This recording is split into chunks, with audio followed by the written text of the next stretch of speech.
Hey guys, so we are out doing some home visits today, and one of you the other day asked where Tom was, so here is Tom, by the way.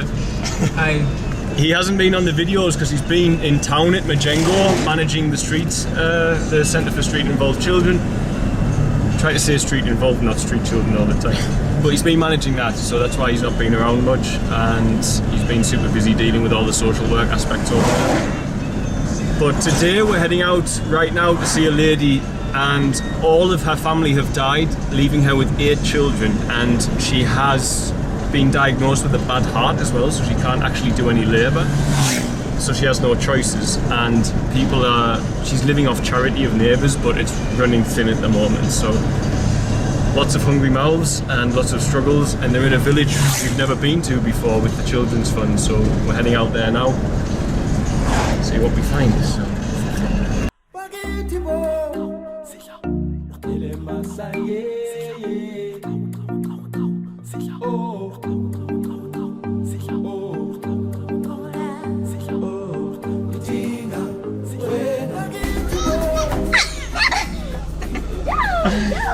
We've had to stop to get the children from the school, but as always, because I'm white, I'm like Barney the dinosaur.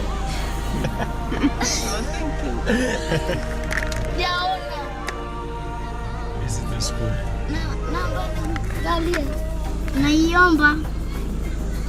Sema, hello. Hello. They were here before I got the camera out for the record. So this is Godfrey. Okay, cool. Godfrey can speak a little tiny bit of English, so but we're just waiting on his mother. She just told me that this school is treating her very harshly about the money for the children. It happens all the time, so.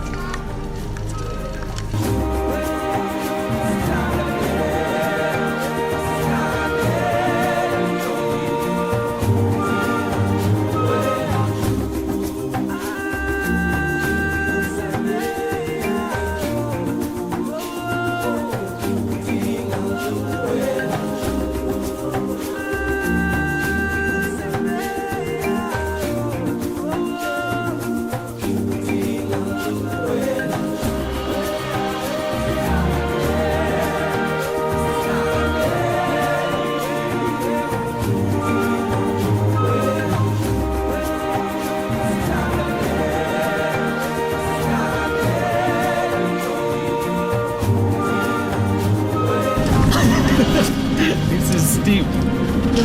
This is very steep, Rhonda. Is there another way out?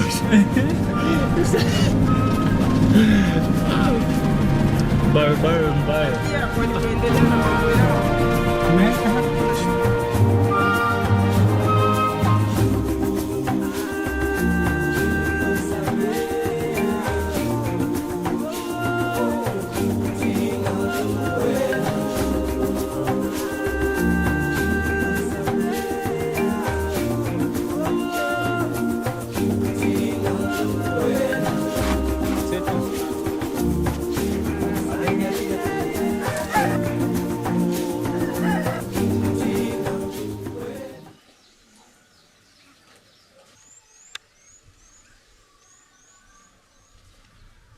So we are here, and Mama Godfrey over here, I can tell she is a good judge.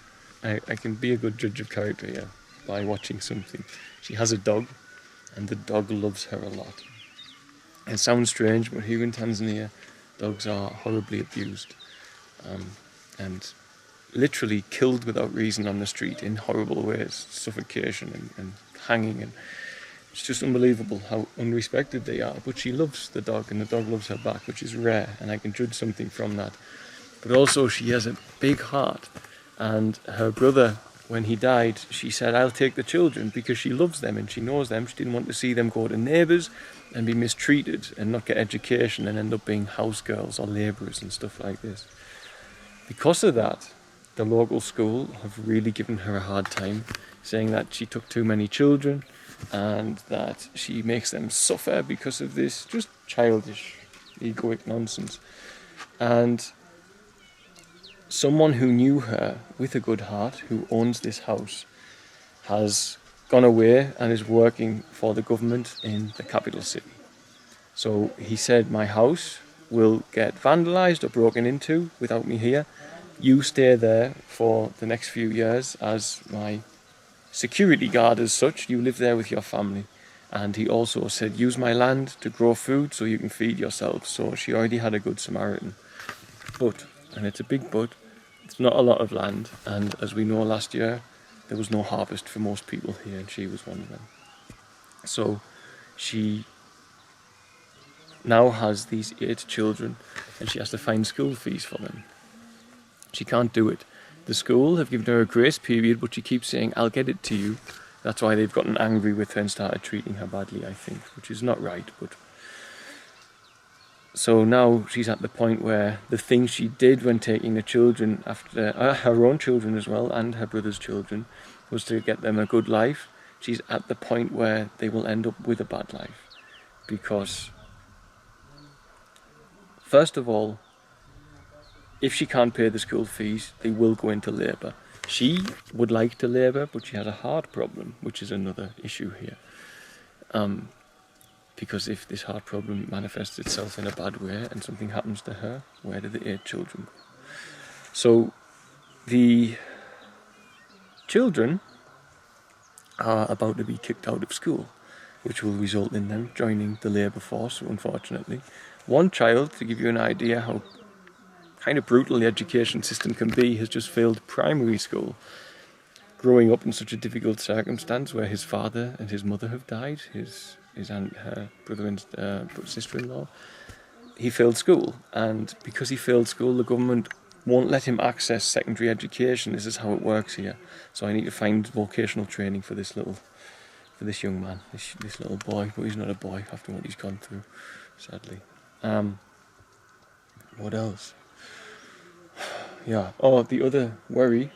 This owner of this house is, as I say, working for the government. And we know that when you work for the government, that you can... He hasn't got security, for sure. It's not like when you have a government job in England, he could lose his job any day. When that does happen, he's been away 6 months to a year now, so even if not in a year, he's supposed to come back. But if he came back tomorrow with his family, she would then be homeless, or she'd have to move into his animal shed over here with these children.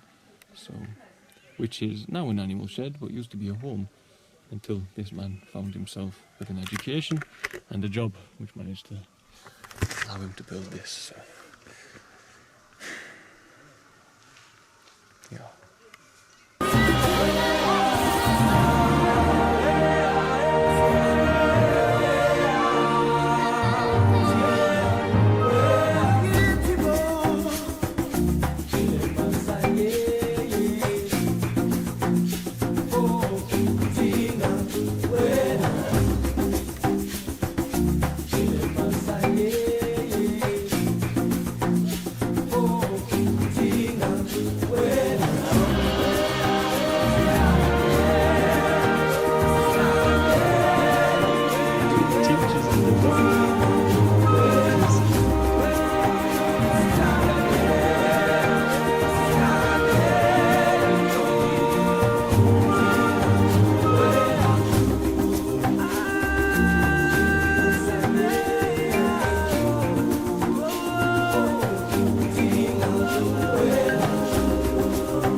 This young man might have to come and live with Dominic, Achille, Domaini and Farage.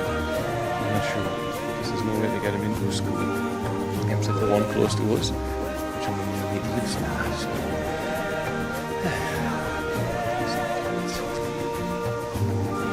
So hot.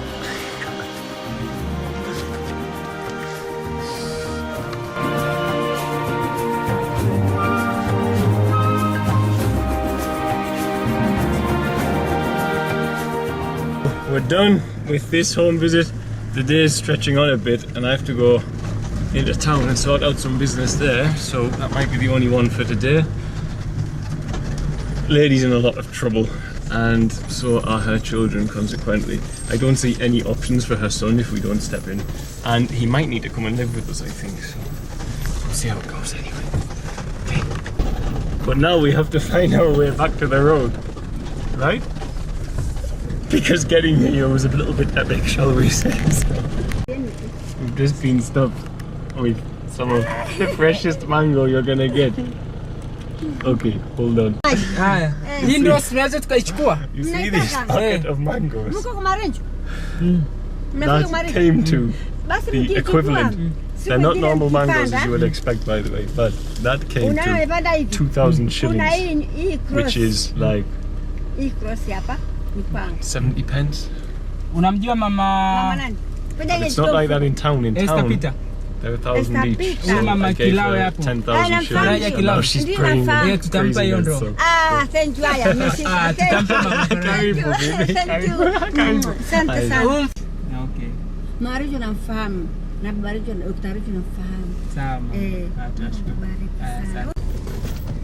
That lady was very happy. In town, they try and charge you like 1,000 for 2 of them because they're small.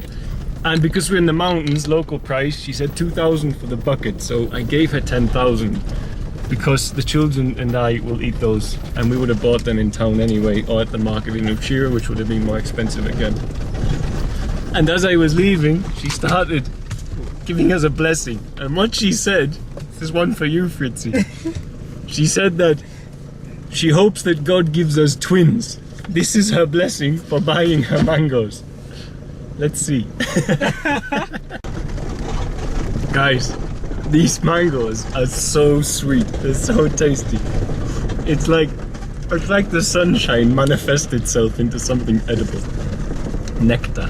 It's so nice. So now Tom and I have to get ourselves to town, and we're pushed for time. So tasty and fresh, literally fresh. It's mango season, so she's just collected the bucket from the forest. So this is one part of Tanzania that I love.